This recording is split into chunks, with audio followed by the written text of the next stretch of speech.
إن الحمد لله نحمده ونستعينه ونستغفره ونعوذ بالله من شرور أنفسنا ومن سيئات أعمالنا من يهده الله فلا مضل له ومن يضلل فلا هادي له وأشهد أن لا إله إلا الله وحده لا شريك له وأشهد أن محمدا عبده ورسوله اللهم صل على محمد وعلى آل محمد كما صليت على إبراهيم وعلى آل إبراهيم إنك حميد مجيد اللهم بارك على محمد وعلى آل محمد كما باركت على إبراهيم وعلى آل إبراهيم إنك حميد مجيد أما بعد فإن خير الحديث كتاب الله وخير الهدي هدي محمد صلى الله عليه وسلم وشر الأمور محدثاتها وكل محدثة بدعة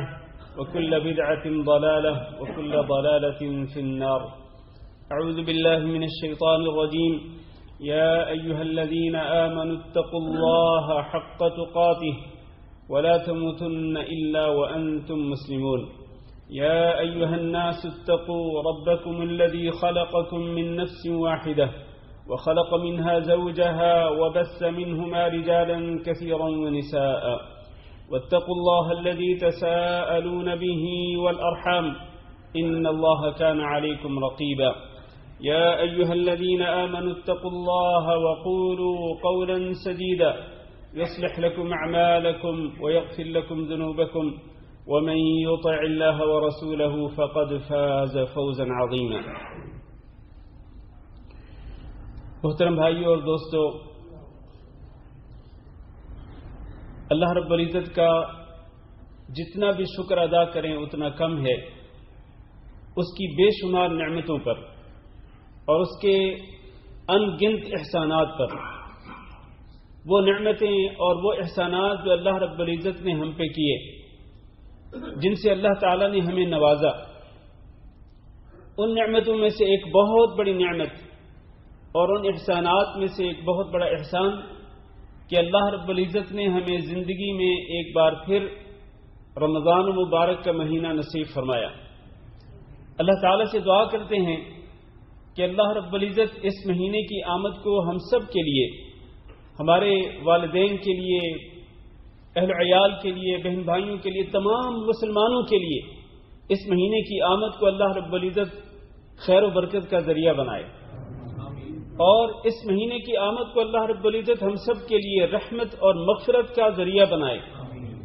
اور اس مہینے میں اللہ رب العزت ہم جیسے گنہگاروں کو اللہ رب العزت ان لوگوں کی، ان خوش نصیب لوگوں کی لسٹ میں لکھ دے کہ جن کو اللہ رب العزت اس مہینے کے اندر خصوصی طور پر جہنم کی آگ سے آزادی کا پروانہ عطا فرمائے گا.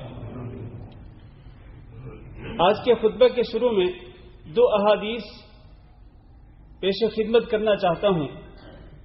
نبی کریم صلی اللہ علیہ وسلم کے پاس ایک شخص آیا، کہنے لگا اللہ کے رسول، ارأیت ان شہدت ان لا الہ الا اللہ وانک رسول اللہ، آپ کا کیا خیال ہے اگر میں اس بات کی گواہی دوں کہ اللہ کے سوا کوئی معبود برحق نہیں اور آپ یعنی محمد صلی اللہ علیہ وسلم اللہ کے رسول ہیں، اس کے علاوہ وصلیت الصلوات الخمس، اور میں 5 نمازیں بھی پابندی کے ساتھ پڑھتا رہوں، اور وصمت الشہر وقمت رمضان، اور میں رمضان المبارک کے روزے بھی رکھتا رہوں اور رمضان المبارک کا قیام بھی کرتا رہوں.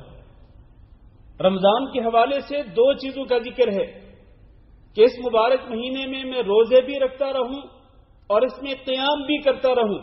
اور ظاہر ہے کہ رمضان مبارک میں قیام سے مراد نماز تراویح ہے، جس کو قیام اللیل بھی کہتے ہیں اور اسی کو نماز تہجد بھی کہتے ہیں. اس میں کوئی فرق نہیں ہے، نماز تراویح ہی نماز تہجد ہے اور نماز تراویح ہی قیام اللیل ہے.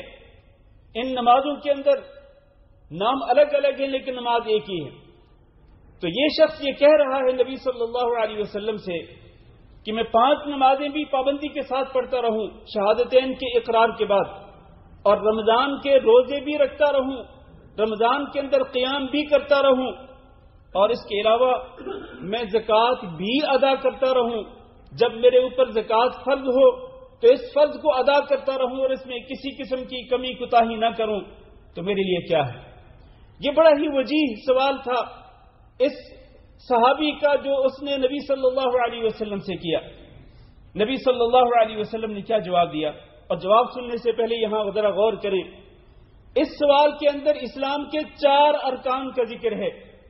سب سے پہلے شہادتین کا اقرار، پھر 5 نمازوں کی پابندی، اور پھر رمضان المبارک کے روزے، اور پھر زکوٰۃ ادا کرنا۔ اسلام کے 5 ارکان ہیں، لیکن یہاں 4 کا ذکر ہے۔ ہو سکتا ہے کہ اس وقت حج فرض نہ ہوا ہو، اور یہ بھی ہو سکتا ہے کہ یہ جو سائل تھا اس پر حج فرض نہ ہوا ہو، کیونکہ آپ کو پتہ ہے کہ حج ویسے بھی زندگی میں ایک بار فرض ہوتا ہے، اور اس پر فرض ہوتا ہے جو اس کی استطاعت رکھتا ہو۔ تو اسلام کے 4 ارکان کا ذکر ہے۔ نبی کریم صلی اللہ علیہ وسلم نے جواب دیا، من مات على هذا كان من الصدیقین والشہداء، جو شخص ان 4 ارکان کو ادا کرتا رہے اور اسی دوران اس کی موت آ جائے تو قیامت کے دن جب وہ اٹھے گا تو صدیقین اور شہداء کی صف کے اندر اٹھے گا۔ میرے عزیز بھائیوں، اللہ رب العزت نے ہمیں موقع دیا ہے، الحمدللہ ہم شہادتین کے اقرار بھی کرتے ہیں، اور حسب توفیق مجھے نہیں پتا، لیکن اللہ رب العزت کی توفیق کے ساتھ ہم 5 نمازیں بھی پڑھتے ہیں۔ تو رمضان مبارک کا مہینہ اللہ نے نصیب کیا ہے، اس میں رمضان کے روزے بھی رکھیں، اور اس میں رمضان کا قیام بھی کرتے رہیں پابندی کے ساتھ۔ جب زکوٰۃ ادا کرنی ہو تو زکوٰۃ بھی ادا کرتے رہیں، اور اگر آپ پر حج فرض ہو جائے تو آپ حج کا فریضہ بھی ادا کریں۔ جو شخص اس طرح اپنی زندگی بسر کرے گا تو قیامت کے دن وہ صدیقین اور شہداء کے ساتھ کھڑا ہو۔ دوسری حدیث حضرت طلحہ بن عبید اللہ رضی اللہ تعالیٰ عنہ بیان کرتے ہیں کہ ایک شخص سے نجد میں سے تھا، نجد بالوں میں سے تھا، وہ آیا، اس کی صورتحال اس قسم کی تھی کہ اس کے سر کے بال بکھرے ہوئے تھے، اور اس کی آواز کی گنگناہٹ سنائی دیتی تھی، لیکن سمجھ نہیں آتی تھی کہ یہ کیا کہہ رہا ہے۔ آیا وہ نبی صلی اللہ علیہ وسلم کے قریب پہنچا اور آ کر رسول اکرم صلی اللہ علیہ وسلم سے اسلام کے بارے میں سوال کیا۔ نبی صلی اللہ علیہ وسلم نے اس کو اسلام کے اہم احکامات کے بارے میں آگاہ فرمایا۔ آپ نے فرمایا کہ اللہ تعالیٰ نے تجھ پر دن اور رات میں 5 نمازیں فرض کی ہیں۔ کہنے لگا اللہ کے رسول، کیا ان 5 نمازوں کے علاوہ کوئی اور نماز بھی ہے؟ آپ نے فرمایا کہ نہیں، تم نفلی نماز پڑھنا چاہو تو پڑھ سکتے ہو۔ پھر آپ نے فرمایا کہ تمہارے اوپر اللہ رب العزت نے رمضان کے روزے فرض کیے ہیں۔ کہنے لگا ان روزوں کے علاوہ سال بھر میں کسی اور موقع پر اور دنوں کے بھی روزے فرض ہیں؟ اللہ کے رسول نے فرمایا کہ نہیں، تم نفلی روزے رکھنا چاہو تو رکھ سکتے ہو۔ پھر اللہ کے رسول نے فرمایا کہ تمہارے اوپر اللہ رب العزت نے زکوٰۃ بھی فرض کی ہے۔ اس نے کہا کہ زکوٰۃ کے علاوہ کوئی اور بھی مال خرچ کرنے کے لیے کوئی اور بھی حکم ہے اللہ رب العزت کا؟ آپ نے فرمایا کہ نہیں، ہاں تم نفلی طور پر صدقہ خیرات کرنا چاہو تو کر سکتے ہو۔ تو یہ شخص پیٹ پھیر کر جانے لگا۔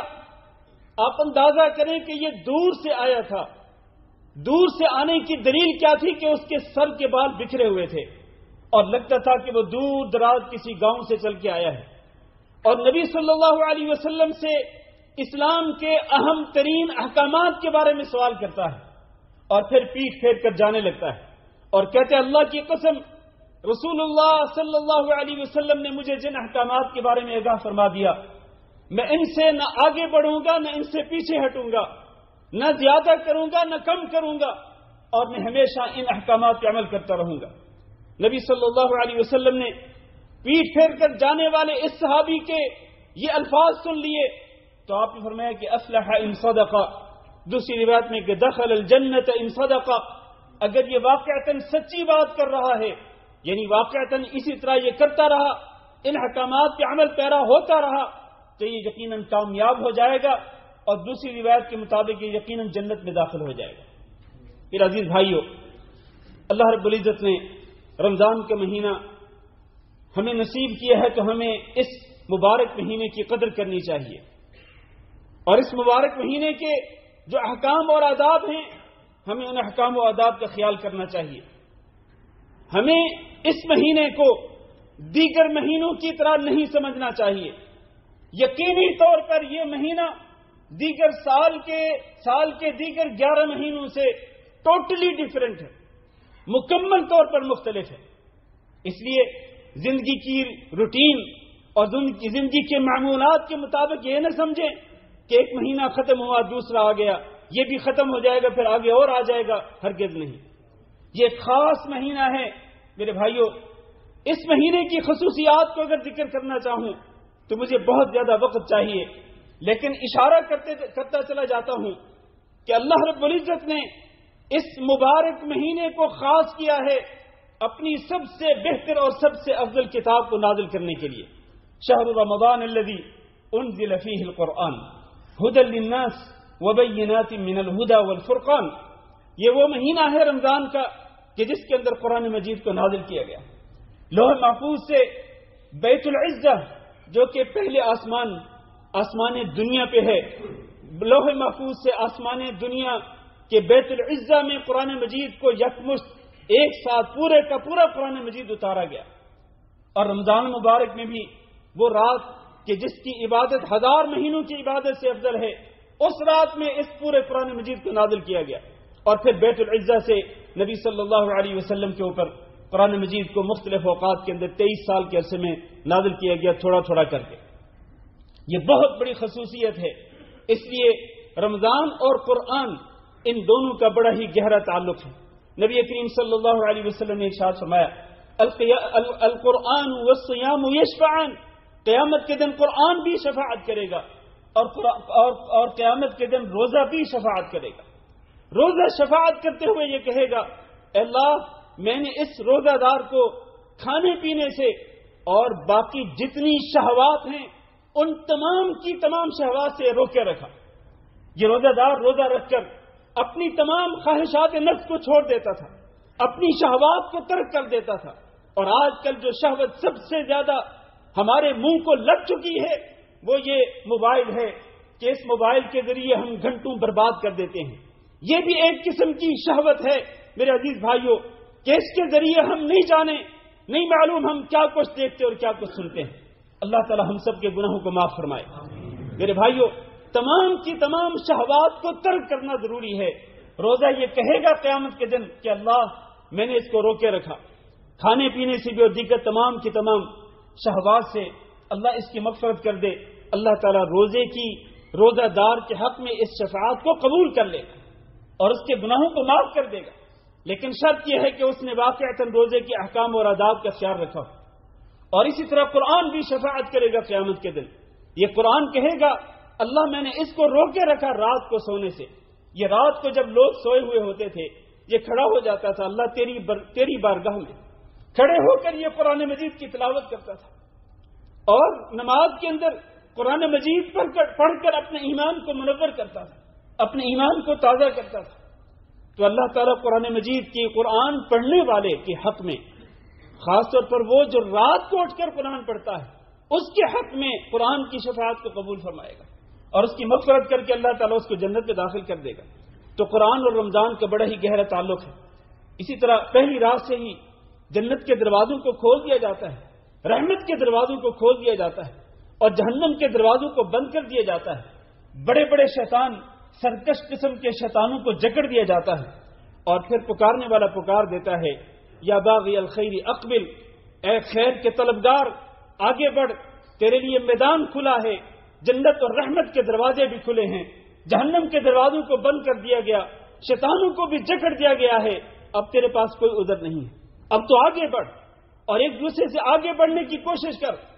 ایک قسم کی کمپٹیشن ہے، یہ مقابلہ ہے، مسابقہ ہے کہ کون کتنا اللہ رب العزت کا تقرب حاصل کرتا ہے، کون کتنی عبادت کر کے اللہ رب العزت کو راضی کرتا ہے، کون اللہ رب العزت کی بارگاہ میں رو کر اشک ندامت بہا کر اللہ تعالیٰ سے اپنے گناہوں کی معافی طلب کرتا ہے، اور کون سچے دل کے ساتھ اللہ تعالیٰ کی طرف رجوع کرتا ہے اور گناہوں سے وہ توبہ کرتا ہے سچے دل کے ساتھ. یہ ایک کمپٹیشن ہے، مقابلہ ہے جو پرسوں شام کو مغرب کی نماز کے بعد شروع ہوا اور یہ رمضان کی آخری گھڑی تک یہ جاری رہے گا. ہم سب کو اس میں آگے بڑھنے کی کوشش کرنی چاہیے. یہ وہ مہینہ ہے کہ جس میں روزہ داروں کی دعاؤں کو قبول کیا جاتا ہے۔ روزے کے احکامات کو ذکر کرتے ہوئے اللہ نے فرمایا وَإِذَا سَأَلَكَ عِبَادِي عَنِّي فَإِنِّي قَرِيبٌ أُجِيبُ دَعْوَةَ الدَّاعِ إِذَا دَعَانِ، کہ آپ سے میرے بندے میرے بارے میں پوچھیں تو میں بہت ہی قریب ہوں، شارق سے بھی زیادہ قریب ہوں، اور میں دعا کرنے والے کی دعا کو قبول کرتا ہوں۔ عین اس رکوع کے اندر اللہ تعالی نے یہ دعا کا ذکر فرمایا کہ جو رکوع روزے کے احکام کے بارے میں خاص ہے۔ اس کا مطلب یہ ہے کہ روزہ اور دعا کا بھی بڑا گہرا تعلق ہے۔ نبی کریم صلی اللہ علیہ وسلم نے فرمایا کہ 3 لوگوں کی دعاؤں کو رد نہیں کیا جاتا اور ان کی دعاؤں کو بغیر کسی شک کے قبول کیا جاتا ہے۔ ان میں سے ایک والدین کی دعا جو اپنی اولاد کے حق میں کرتے ہیں، دوسرا مسافر کی دعا، اور تیسرا یہ روزہ دار کی دعا جو روزے کی حالت میں کرتا ہے۔ اس لیے ہمیں روزے کی حالت میں زیادہ سے زیادہ دعا کرنی چاہیے اور زیادہ سے زیادہ اللہ رب العزت سے مانگنا چاہیے۔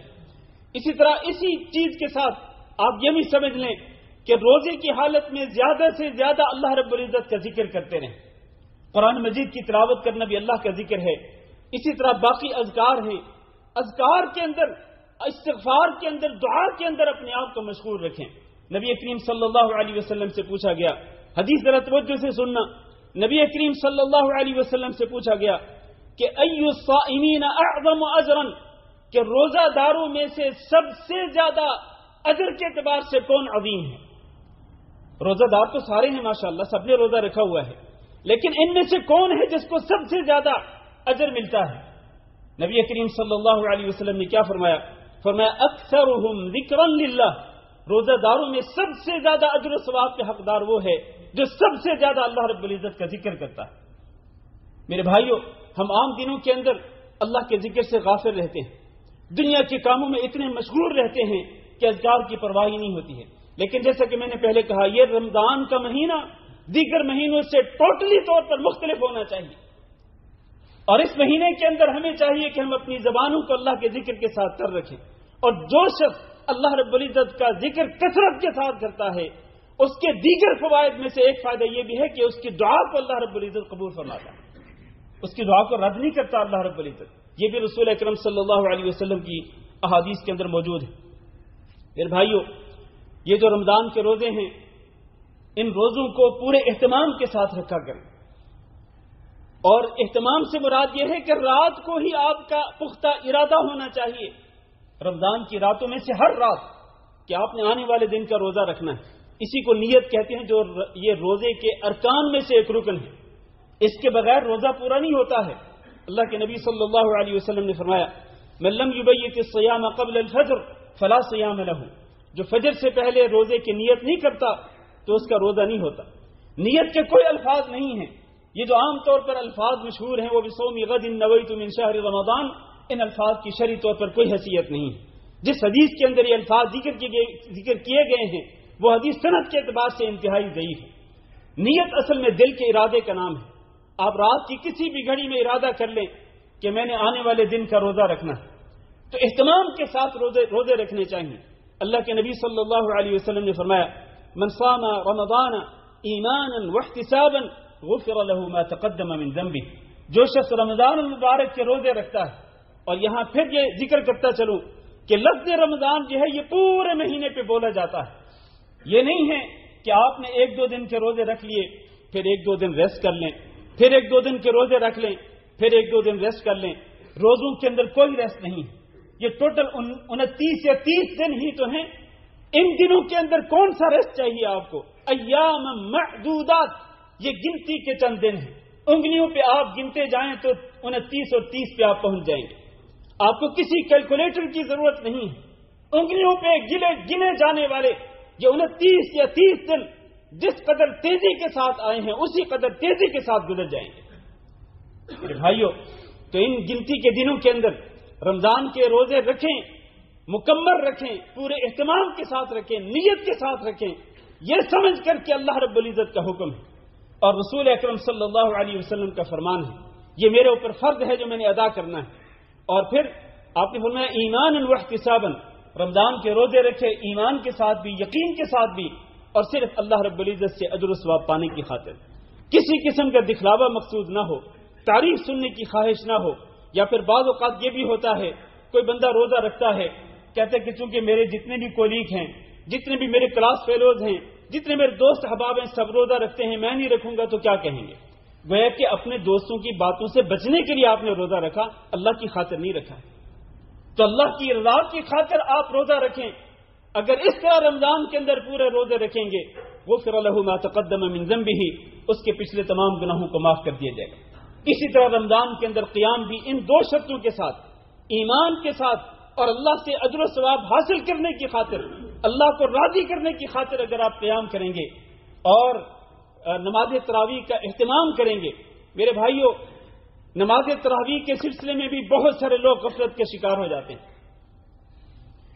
اس میں کوئی شک نہیں کہ نماز تراویح کا روزے کے ساتھ کوئی تعلق نہیں ہے۔ اگر کوئی بندہ نماز تراویح نہیں پڑھتا وہ روزہ رکھ سکتا ہے، اس میں کوئی حرج نہیں ہے۔ لیکن میرے بھائی، یہ جو فضیلت ذکر کی جا رہی ہے کہ پورے رمضان کے مہینے کے اندر آپ تراویح کی نماز پڑھیں گے، آپ رات کی نفل نماز پڑھیں گے ایمان اور یقین کے ساتھ اور اللہ کو راضی کرنے کی خاطر، تو پچھلے تمام گناہ معاف کر دیے جائیں گے۔ اس فضیلت کو حاصل کرنے کے لیے ہمیں کمر بستہ ہو جانا چاہیے، مستعد ہو جانا چاہیے، اور اپنے دنیاوی اشغال، دنیاوی کام جن میں ہم مشغول رہتے ہیں، ہم ان کاموں کو ذرا لمیٹڈ بھی کر سکتے ہیں، ان کو ہم محدود بھی کر سکتے ہیں۔ کوئی حرج نہیں اگر آپ عشاء کی نماز پڑھنے کے بعد، آپ تقریباً عام طور پر تراویح کی نماز عشاء کی نماز کے بعد صرف آدھے گھنٹے کے اندر ختم ہو جاتی ہے، 35 منٹ 40 منٹ زیادہ سے زیادہ 45 منٹ ہوں گے نماز عشاء کے بعد۔ کوئی حرج نہیں، دکان چھوڑ دیں، بند کر دیں، دکان کو لاک کر دیں، کیا ہوتا ہے؟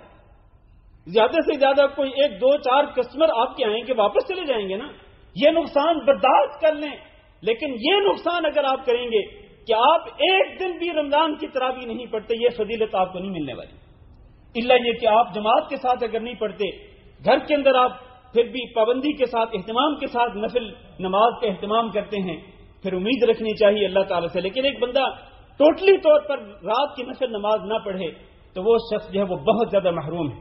میرے بھائیو، آخر میں ایک اور بات عرض کرتا چلوں کہ روزے کے اندر آداب کا بھی خیال رکھنا چاہیے، اور روزے کے آداب میں سب سے بڑی بات یہ ہے کہ اپنے آپ کو ہر قسم کی بے حیائی سے دور رکھیں۔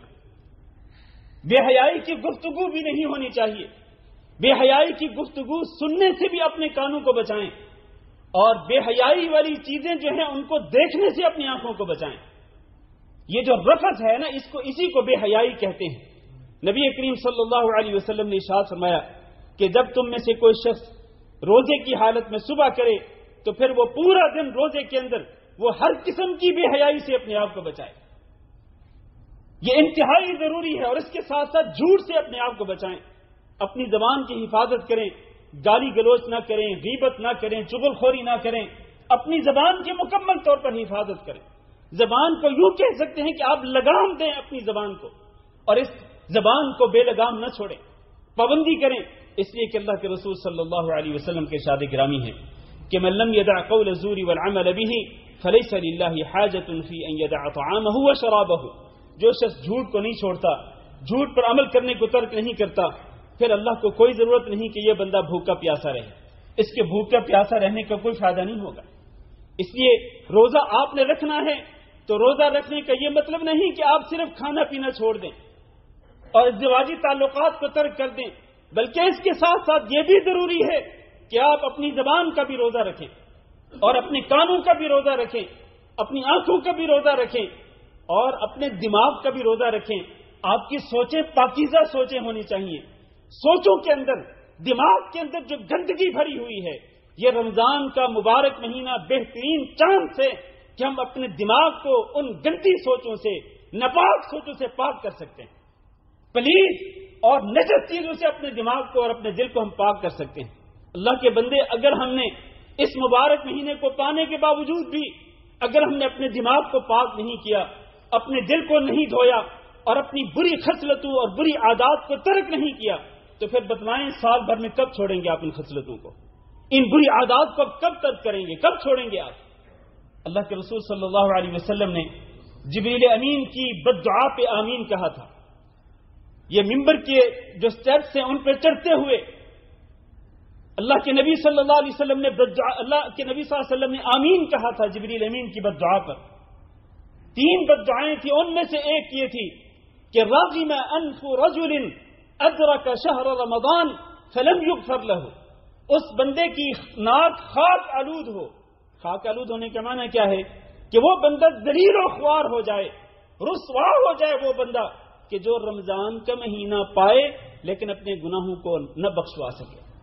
اور دوسری حدیث کے اندر الفاظ اس روایت کے یہ ہیں کہ جو شخص رمضان کا مہینہ پائے اور اپنے گناہوں کو معاف نہیں کروا سکا، اللہ تعالیٰ اس کو اپنی رحمتوں سے دور کر دے. یہ بد دعا تھی جبریل امین کی، اور اس پر نبی کریم صلی اللہ علیہ وسلم نے آمین کہا تھا. تو اس شخص کی ذلت اور رسوائی کا آپ کیا اس کے بارے میں کیا سوچ سکتے ہیں؟ کتنی بڑی ذلت اور رسوائی ہوگی اس بندے کی کہ جو رمضان کا مبارک مہینہ پا کر بھی اپنے گناہوں کو نہیں معاف کروا سکا. اللہ تعالیٰ سے دعا کرتے ہیں کہ اللہ ہم سب کے لیے اس مہینے کو باعث رحمت اور باعث مغفرت بنا دے، گناہوں کی معافی کا ذریعہ بنا دے، اور جہنم سے آزادی حاصل کرنے کا ذریعہ بنا دے. استغفر اللہ لی ولکم ولسائر المسلمین فاستغفروہ انہ هو الغفور الرحیم.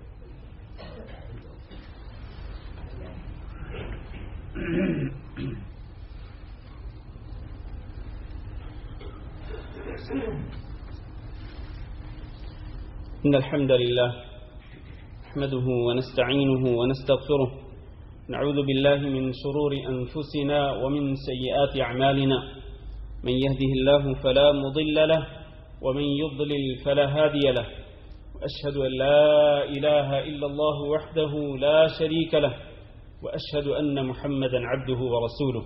اللهم صل على محمد وعلى آل محمد كما صليت على إبراهيم وعلى آل إبراهيم إنك حميد مجيد.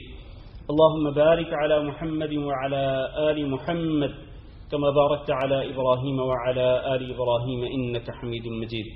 اما بعد، میرے عزیز بھائیو اور دوستو، یہ رمضان کا مہینہ صبر کرنے کا مہینہ بھی ہے کہ انسان صبر کرتے ہوئے بھوک بھی برداشت کرتا ہے، پیاس بھی برداشت کرتا ہے. صبر کرتے ہوئے انسان روزے کے آداب کا خیال رکھتا ہے، اپنی شہوتوں کو ترک کرتا ہے. میرے بھائیو، اس صبر کا معنی کیا ہے؟ صبر کا معنی یہ ہے کہ آپ ڈٹ کر اللہ رب العزت کی اطاعت و فرمانبرداری پہ قائم رہیں. ڈٹ کر یعنی جم کر، استقامت کے ساتھ، ثابت قدمی کے ساتھ آپ اللہ رب العزت کی اطاعت و فرمانبرداری پہ قائم رہیں. ایک بات. دوسرا معنی صبر کے یہ ہے کہ آپ گناہوں سے ڈٹ کر بچانے پہ آپ صبر کریں، اپنے آپ کو مستقل مزاجی کے ساتھ، ثابت قدمی کے ساتھ گناہوں سے بچائیں، برائیوں سے بچائیں، اللہ رب العزت کی نافرمانی سے بچائیں، رسول اکرم صلی اللہ علیہ وسلم کی نافرمانی سے بچائیں. اور اسی میں سے ایک چیز یہ ہے کہ آپ بغیر کسی شرعی عذر کے روزہ ترک نہ کریں، ورنہ یہ بات یاد رکھیں رسول اکرم صلی اللہ علیہ وسلم نے جہنم کے اندر کچھ لوگوں کو دیکھا تھا جو الٹے لٹکائے ہوئے تھے، جن کو الٹا لٹکایا گیا تھا اور ان کی باتوں کو چیر دیا گیا تھا اور ان کی باتوں سے خون بہ رہا تھا. ذرا تصور کریں منظر کیا ہے. الٹا لٹکایا گیا جہنم کی آگ کے اندر اور ان کی باتوں کو چیر دیا گیا ہے اور باتوں سے خون بہ رہا ہے. اللہ کے رسول نے پوچھا کہ یہ کون بدبخت لوگ ہیں جن کو یہ عذاب دیا جا رہا ہے؟ تو رسول اکرم صلی اللہ علیہ وسلم کو بتلایا جبریل امین نے کہ یہ وہ بدبخت لوگ ہیں کہ جو روزے کے دنوں کے اندر کھایا پیا کرتے تھے، روزے کے دنوں کے اندر کھایا پیا کرتے تھے، اور نہ وہ روزہ رکھتے تھے نہ وہ روزے کے آداب کا خیال کرتے تھے. روزہ توڑنا بغیر عذر کے بہت بڑا گناہ ہے. اللہ تعالیٰ سے دعا کرتے ہیں کہ اللہ ہم سب کو اس مبارک مہینے کے روزے مکمل کرنے کی توفیق دے، اور ہم جس طرح روزے رکھیں اللہ رب العزت ہمارے روزوں کو قبول بھی فرمائے، اور ہم دیگر جو عبادات کریں اللہ تعالیٰ ان عبادات کو بھی شرف قبولیت سے نوازے. اور سب سے بڑی بات یہ ہے کہ اللہ رب العزت ہمیں اس مہینے کے اندر ایسی توبہ کرنے کی توفیق دے دے کہ جس کے بعد ہماری زندگی کے اندر انقلاب برپا ہو جائے، ہمارے گناہ بھی معاف ہو جائیں، ہمارے جسم گناہوں سے پاک ہو جائیں، اور پھر آنے والی زندگی میں بھی ہم اللہ رب العزت کی اطاعت و فرمانبرداری کے قائم اور دائم رہیں، استقامت کے ساتھ، ثابت قدمی کے ساتھ. یہ وہ توبہ ہے کہ جو انسان کو مکمل طور پر گناہوں سے پاک کر دیتی ہے. اللہم اغفر لنا ذنوبنا وارحمنا، اللہم اغفر لنا ذنوبنا وارحمنا، اللهم اغفر لنا وللمسلمين والمسلمات وللمؤمنين والمؤمنات الأحياء منهم والأموات. اللهم أعز الإسلام والمسلمين وأذل الشرك والمشركين اللهم إنا نسألك العفو والعافية والمعافاة الدائمة في الدنيا والآخرة. اللهم إنا نسألك رضاك والجنة ونعوذ بك من سخطك والنار. اللهم أعتق رقابنا من النار. اللهم أعتق رقابنا من النار. اللهم أعتق رقابنا من النار برحمتك يا أرحم الراحمين. ربنا آتنا في الدنيا حسنة وفي الآخرة حسنة وقنا عذاب النار. عباد الله، إن الله يأمر بالعدل والإحسان وإيتاء ذي القربى وينهى عن الفحشاء والمنكر والبغي يعظكم لعلكم تذكرون. سبحان ربك رب العزة عما يصفون وسلام على المرسلين والحمد لله رب العالمين.